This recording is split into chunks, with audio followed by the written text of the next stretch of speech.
Hello, in this quick tutorial I will show you how to add dynamic overlay effects using PhotoDirector.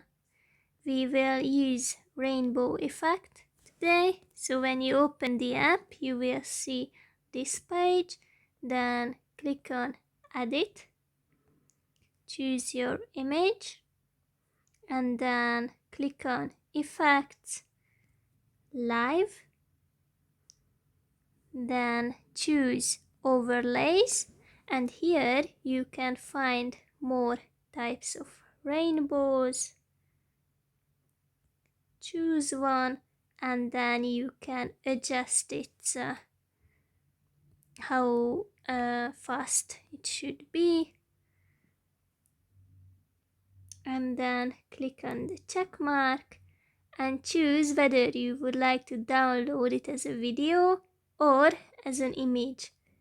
I will choose image now, and do not forget to save your file. Thank you for your kind attention.